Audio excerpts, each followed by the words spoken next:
Nos anos 80 surge o precariado. O precariado ele surge como uma ideia, não de uma questão fixa, mas dentro dos movimentos sociais.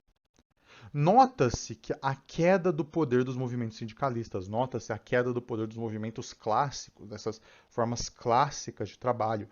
O trabalhismo forte, principalmente na Europa e nos Estados Unidos, perde sua relevância. Eles vão perdendo sua relevância, sua força, sua capilaridade, ficando cada vez mais insulares. Por que que isso acontece? Por uma variação de fatores enormes, mas eles perdem o seu fenômeno de perda de força. Eles perdem força, eles perdem abrangência, eles perdem. Isso acontece, eles ficam insulares. Então, um dia, durante um Euro May Day, tem uma grande manifestação de pessoas. Essas pessoas, porém, não eram ligadas aos sindicatos ou aos partidos, mas eram pessoas que participavam muitas vezes do trabalho informal europeu, do precariado. Pessoas essas que faltavam com um senso de identidade. E esse livro, O Precariado, A Nova Classe Perigosa, ele fala muito sobre isso, que essas pessoas não tinham um senso de identidade, elas estavam perdidas, elas estavam sem simbologia. A simbologia esquerdista, como você pode ver com Gaio Fato, é muito focada no trabalhismo, no trabalho, no fabril, no trabalho clássico. E esse trabalho clássico perde espaço, ele perde força, ele perde vontade e ele perde muita coisa. Nós chegamos numa fase do capitalismo que nós podemos chamar da fase do capitalismo pós-industrial. Essa fase do capitalismo pós-industrial significa que não tenha indústria, mas que as indústrias saíram do centro do capitalismo e elas se moveram para regiões hiperexploradas por essas indústrias, onde essas indústrias produzem isso para o resto do mundo. O capitalismo nessas regiões, então, torna-se pós-industrial.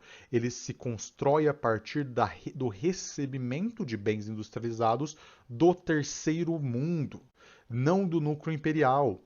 E isso é interessante porque a mecânica capitalista até então tinha sido o contrário. Os locais do terceiro mundo, da periferia do capital, recebiam esses produtos do capitalismo, do centro. A Inglaterra vendia os produtos industrializados, a Europa vendia os produtos industrializados, a Alemanha vendia, os Estados Unidos vendiam esses produtos industrializados para o centro, do centro para a periferia. Então, muitas vezes a preços abusivos. O mercado funcionava assim. A periferia mandava os, os bens, as matérias-primas para o centro do capital. O capital produzia essas matérias-primas e vendia mais caro para a periferia. Isso, porém, muda veementemente durante esse período. O que começa a acontecer? A periferia manda as matérias-primas, o centro processa parte das matérias-primas e distribui essas matérias-primas através do globo em diversas regiões para a produção e coalescência dessas matérias-primas em um produto industrializado de diversos países, principalmente China, Vietnã, Paquistão, Índia, Hong Kong e Coreia. Esses produtos são produzidos em diversas áreas. Essas áreas coalescem esses produtos, muitas vezes eles são montados no império, no núcleo imperial, e eles são distribuídos a partir disso para o mundo. Muitas vezes eles são montados, inclusive, na China. Esses produtos são montados fora, eles são construídos fora, eles são produzidos fora. Isso significa que nós desenvolvemos um sistema global, o sistema que a gente chama de sistema do capital internacional, também conhecido como globalização. A globalização permite essa mecânica do sistema global do capitalismo, do capital, da estruturação global do capital.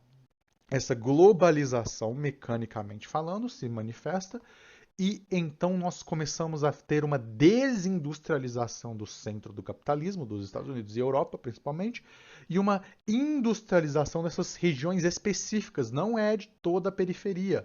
Muita da periferia também é afetada, e o Brasil em si é afetado pelo precariado, por essa região, por esse enchimento de produtos da China, Coreia, Japão, no passado. Vietnã, Paquistão, Índia, ah, ou muitas vezes produtos que são produzidos em todos esses lugares e são juntados apenas no Brasil.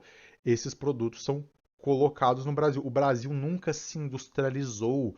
O Brasil recebe isso. O Brasil não, a galera não mandava essas indústrias para o Brasil, elas mandam para a China. Então, o que acontece é, o Brasil entrou numa era pós-industrial sem passar pelo processo de industrialização. Muitos dos países passaram por isso. Nós temos acesso aos produtos sem termos acesso à produção. Nós temos produtos sem produção, e isso é importante.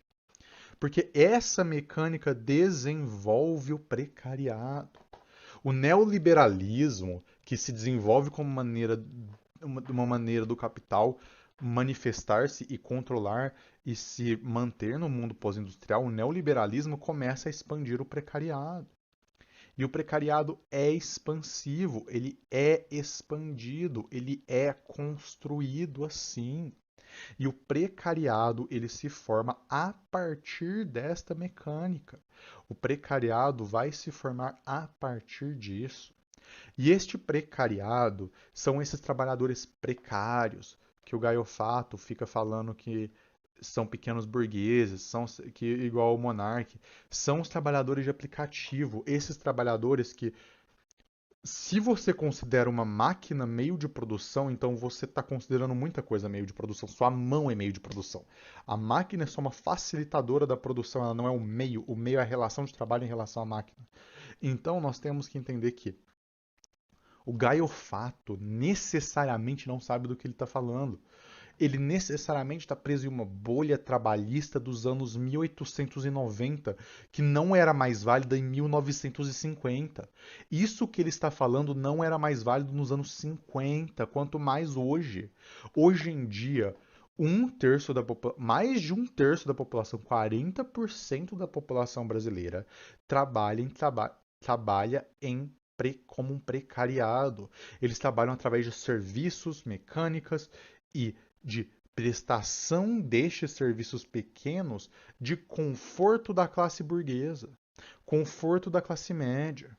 E isso é sim conforto. Qual que é a maior...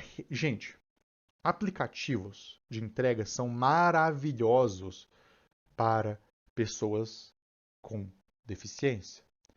Pessoas com deficiências, aplicativos de entrega são maravilhosos. Muitas vezes você não consegue sair de casa, a cidade é hostil. Mas é para isso que o aplicativo foi feito? O aplicativo foi feito para atender essas pessoas? Não.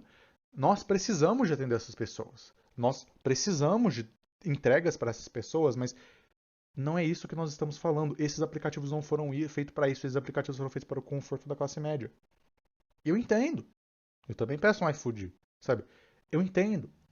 É um conforto.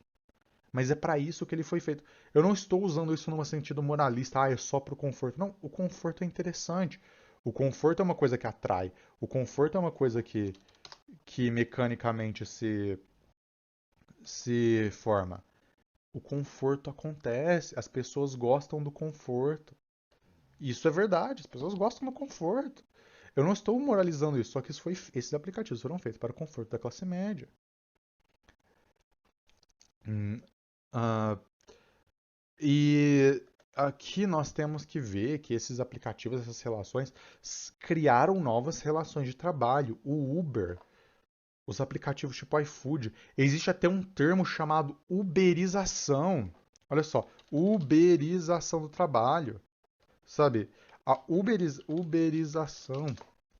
A uberização é um novo modelo de trabalho, se coloca mais flexível, na qual o profissional presta serviços conforme a demanda. Ele próprio faz o horário.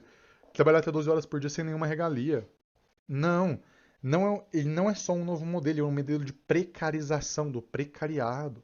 Essas pessoas estão presas em um ciclo de desmantelamento. A uberização significa o desmantelamento das proteções trabalhistas cada vez mais, precarizando e tornando essas pessoas cada vez mais precariadas. Elas continuam fazendo os processos do proletariado, mas elas trabalham a partir dos aplicativos, dessas coisas, do PJ, sabe? Esse processo de uberização, onde modificar a oferta, introduzindo uma forma diferente de comprar e usar por via da tecnologia móvel e plataformas digitais, significa que agora, em vez de você ligar pro encanador, você tem um aplicativo só de encanadores que paga mal os encanadores. Uma dúvida que pode surgir: qual a diferença entre precariado e lumpenproletariado? O lumpenproletariado, na época do Marx, pelo menos como o Marx especificamente descreve, é simplesmente o preconceito de classe do Marx. O Marx joga um monte de gente que não tem nada a ver no meio do negócio. Muitas das pessoas que o Marx falou que eram lumpen, na verdade, são precariados. Então tem isso, sabe? Muitas das pessoas que o Marx fala que são lumpen, na verdade, são precariados. E muitas das pessoas ali que se encaixariam no lumpen, geralmente têm relações muito específicas. Então é difícil você, sabe, criar essa relação. Então, tipo, eu não gosto da ideia do Lumpen, eu já falei várias vezes, acho que o Lumpen é uma ideia só do preconceito de classe do Marx. E eu acho essa ideia terrível, sabe?